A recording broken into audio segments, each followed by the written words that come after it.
Welcome to another exploration of hidden knowledge. Today we confront something most would prefer to forget. An ancient ritual so horrifying that the valley where it was performed became the literal word for hell itself. But here's what they don't tell you. It never stopped.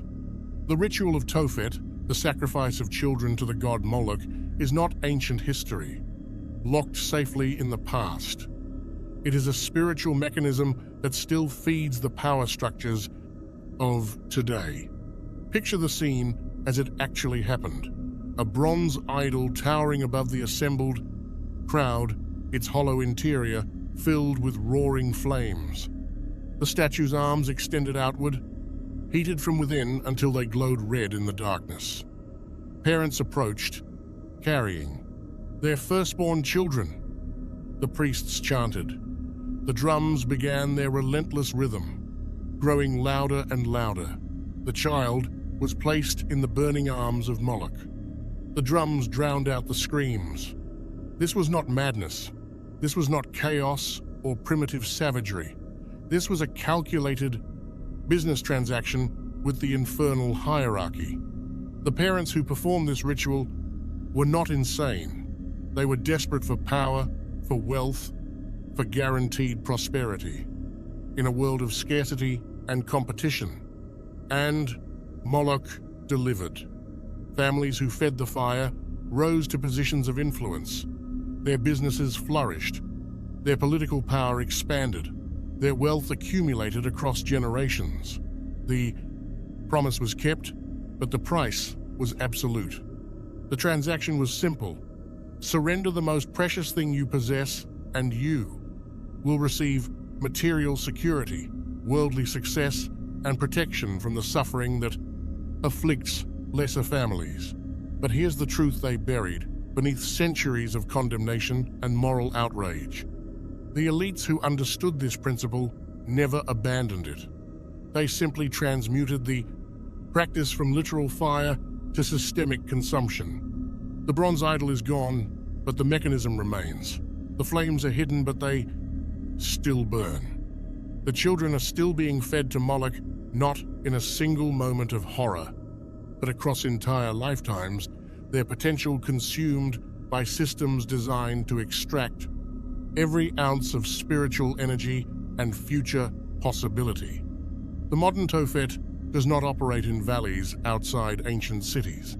It operates in the economic structures that govern your daily existence, in the debt systems that enslave entire generations, in the institutions that separate parents from children and consume the family's time, presence, and spiritual sovereignty.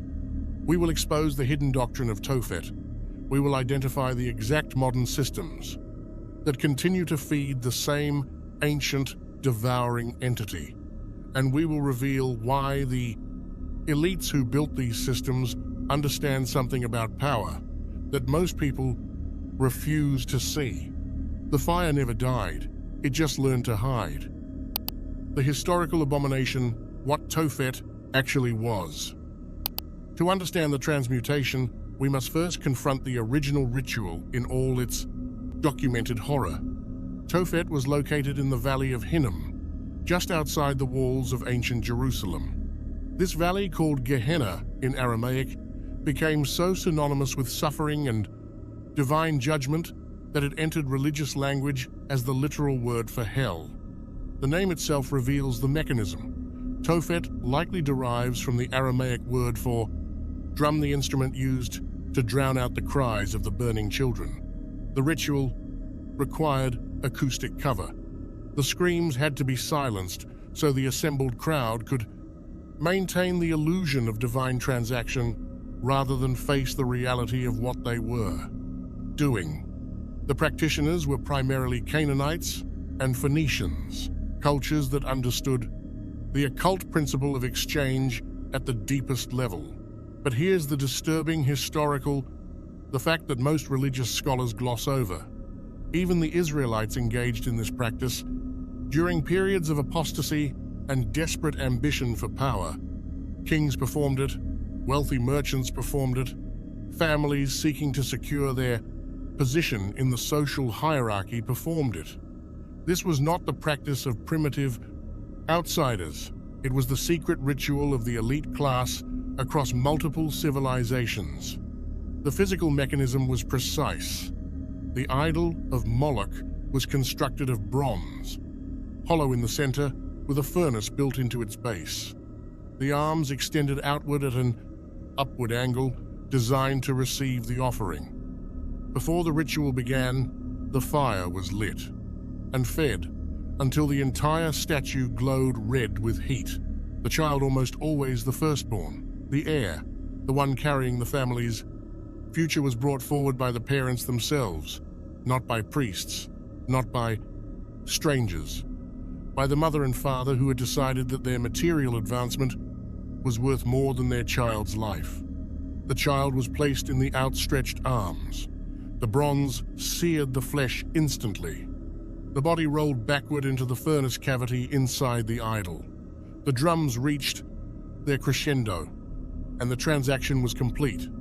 This was not random violence. This was not the chaotic cruelty of war or famine. This was a precise, ritualized business transaction with the infernal hierarchy. The parents came with specific requests: wealth, political influence, military victory, protection from enemies, guaranteed prosperity for the surviving children. And according to every historical account, Moloch delivered. The families who performed the ritual rose to power, their fortunes expanded, their influence grew across generations. The promise was kept, but the covenant was permanent. The ritual of Tofet was not a single offering.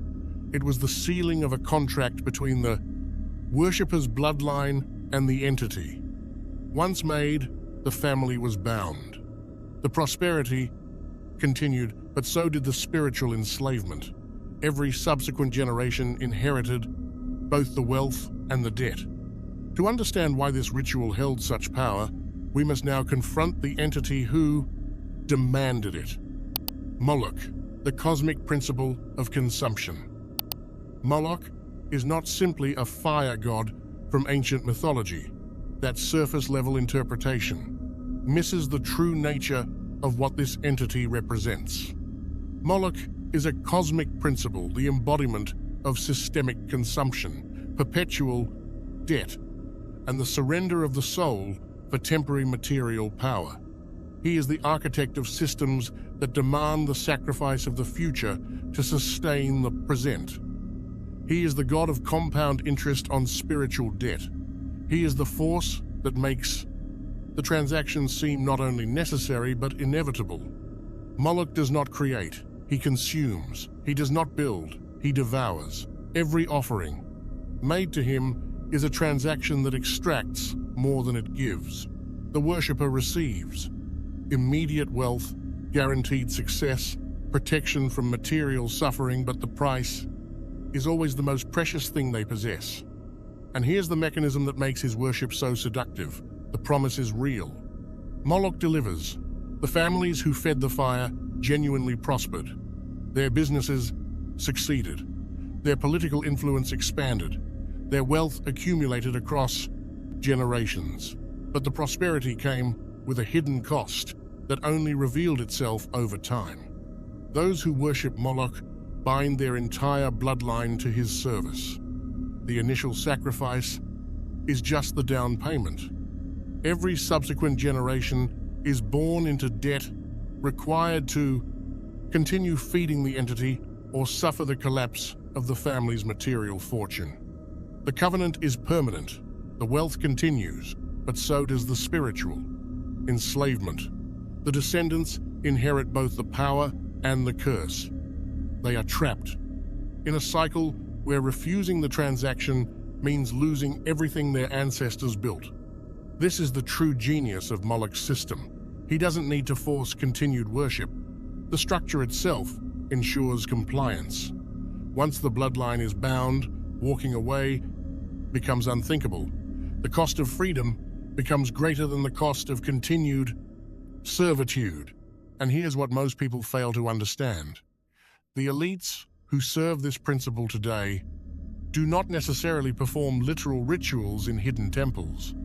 They have internalized the doctrine. They have built entire civilizations on its foundation. The modern worshippers of Moloch are the architects of systems that demand the same. Sacrifice, not in a single moment of fire, but across entire lifetimes.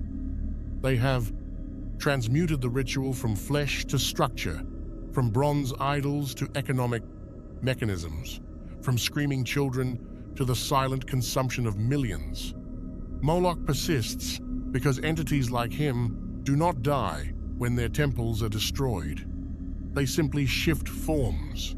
They embed themselves in the systems and structures that govern human behavior. They become invisible, operating through the normalized mechanisms of power rather than the shocking spectacle of ancient ritual. The principle remains constant. Surrender your future, your children's potential, your soul's freedom, and you will receive temporary material comfort.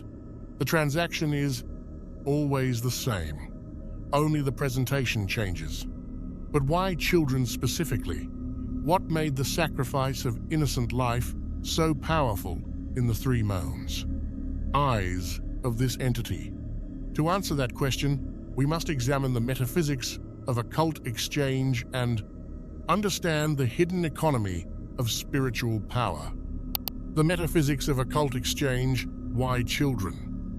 There is an occult law that governs all transactions with the infernal hierarchy in the hidden economy of spiritual power.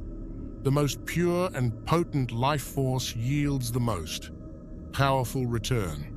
And nothing is more pure than the untainted soul of a child. This is the forbidden knowledge that made Tofet so devastatingly effective. The ritual was not arbitrary cruelty. It was precision engineering of spiritual extraction. When a child is sacrificed, the entity receives an instantaneous release of massive life force energy. The child has not yet accumulated karmic debt. They have not yet been corrupted by the material world. Their consciousness has not yet been fragmented by desire, ambition, or the weight of accumulated choices. They are the highest grade of spiritual currency. The ritual creates what occultists call an energetic harvest. The moment of death, especially death by fire, which was believed to release the soul most, completely produces a concentrated burst of pure life energy that is consumed by the entity. In exchange, the worshipper receives a fraction of that power translated into worldly influence, wealth, or protection. But here's the deeper mechanism that explains why this transaction was so binding.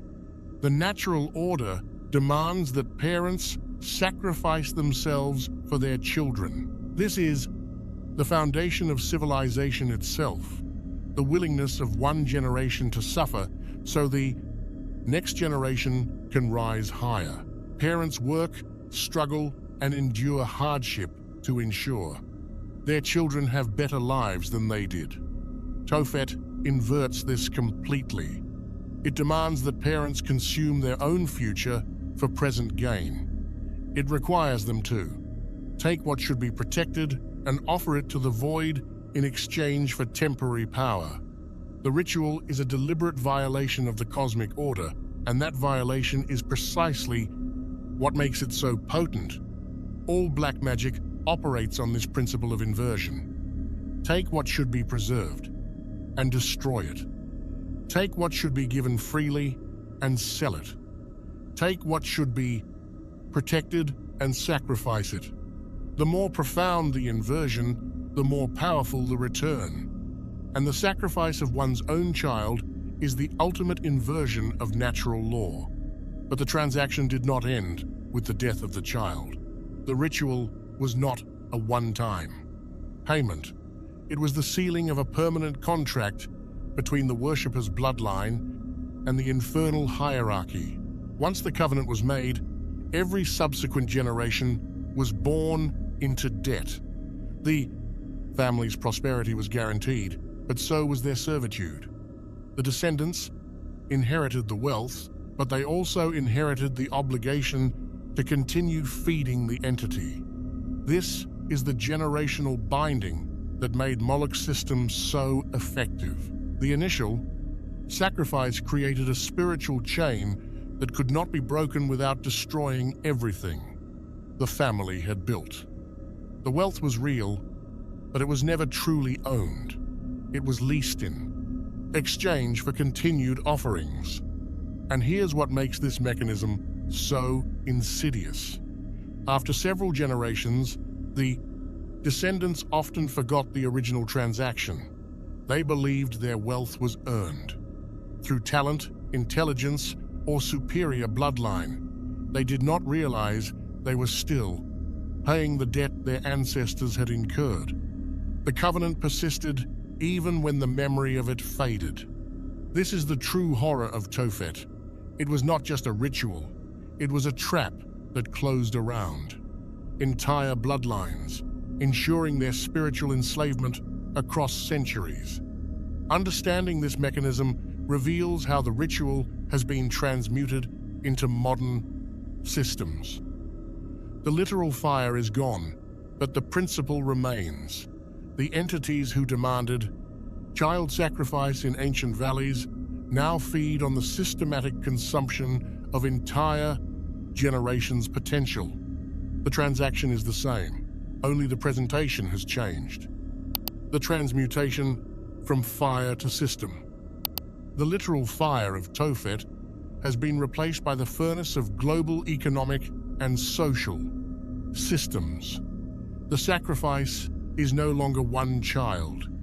In a moment of horror, it is the collective future of entire generations consumed slowly across lifetimes. Modern elites do not need bronze idols when they can construct debt systems, engineered scarcity, and perpetual economic dependency that accomplish the same spiritual extraction with far greater efficiency. The mechanism is identical.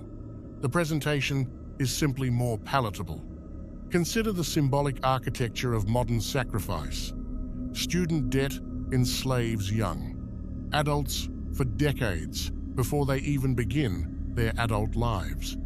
They are told education is the path to success, then saddled with financial obligations that consume their most productive years, their potential, the energy and creativity they should be investing in. Building their own futures is extracted systematically to service the debt. This is not accidental. This is design. Mortgages function the same way. Families spend 30 years paying for homes they never truly own, surrendering the majority of their working lives to service the loan. The promise is security and stability. The reality is decades of servitude to the system. Healthcare operates as another extraction point. Families are bankrupted by medical emergencies, forced to sacrifice everything they have built to keep loved ones alive. The choice is presented as compassion. Of course, you would pay anything to save your child, but the mechanism is identical to the ancient transaction. Surrender everything, and perhaps your loved one survives. The modern Tofet does not demand your child's life in a single moment. It demands something far more insidious. It demands the sacrifice of presence, time, and spiritual connection across the entire span of childhood. Both parents now work full-time, not by choice, but by economic necessity. The system is structured to require dual incomes just to maintain basic survival. Children are raised by institutions rather than families. The bond between parent and child, the natural transfer of wisdom, values, and spiritual guidance is severed by design. Parents are told they are providing for their children by working themselves to exhaustion. But what they are actually doing is sacrificing the most precious thing they possess, their presence and guidance. on the altar of material survival. This is the inversion of the natural order, transmuted into daily necessity. The elite's covenant with Moloch persists through this systemic structure. Those at the top of the pyramid maintain their wealth and power by ensuring the perpetual sacrifice of the lower order's future, time, and spiritual sovereignty. They do not perform literal rituals because they have built the ritual into civilization itself. Consumerism functions as another feeding mechanism. The constant bombardment of advertising, the glorification of material accumulation, the message that your worth is measured by what you own. All of this serves to keep the population in a perpetual state of consumption rather than creation. You work to earn money to buy things you don't need, to impress people you don't like. And in the process, you sacrifice your time, your energy, and your capacity for spiritual awakening. The system operates on the exact same principle as the ancient ritual. Surrender your future, your children's potential, your soul's freedom, and you will receive temporary, material comfort. The promise is kept. Those who serve the system do receive material security, but the price is absolute, the consumption of everything that makes life worth living. The modern worshippers of Moloch have perfected the ancient transaction. They have removed the shocking spectacle and replaced it with normalized structures that people defend as necessary, inevitable, even virtuous. The fire still burns. It just learned to hide inside the systems we call civilization. Identifying the modern Tofet, the systems that consume. Where exactly do we see this modern Tofet operating in our daily lives? Let's identify the specific mechanisms that continue to feed the same ancient consuming entity. The education to debt pipeline stands as perhaps the most obvious example. Young adults are told from childhood that education is the only path to success, that without the college degree, they will be condemned to poverty and irrelevance. So they enter universities at 18, sign documents they barely understand, and emerge 4 years later with crushing debt that ensures decades of servitude to the system. Their potential is consumed before they even begin. The most creative, energetic years of their lives. The period when they should be building, exploring, taking risks are instead dedicated to servicing loans. They cannot start businesses. They cannot take time to discover their true calling. They cannot refuse exploitative employment because the debt demands constant payment. This is the sacrifice of potential, and it feeds millions into the system every single year. The dual income trap operates with equal efficiency. The economic structure now requires both parents to work full-time just to maintain basic survival. This is not presented as a choice. It is presented as necessity. Housing costs, healthcare costs, education costs, all calibrated to require 2 incomes. The result is that children are raised by institutions rather than families. Daycare from infancy, schools that function as holding facilities, after-school programs that extend the separation. Parents see their children for a few exhausted hours each evening before the cycle repeats. The spiritual bond is severed by design.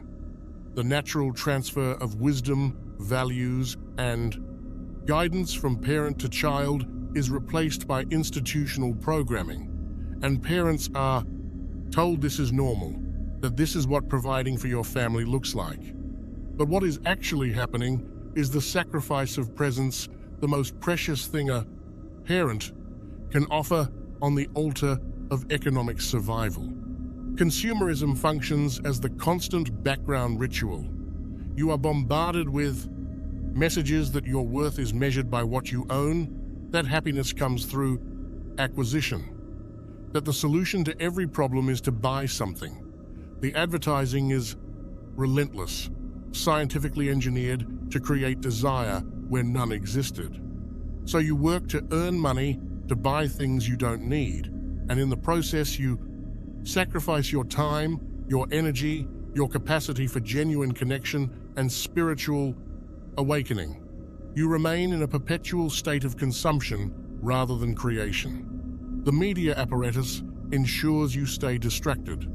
Entertainment designed to fragment your attention. News engineered to keep you anxious, divided, focused on spectacle rather than structure.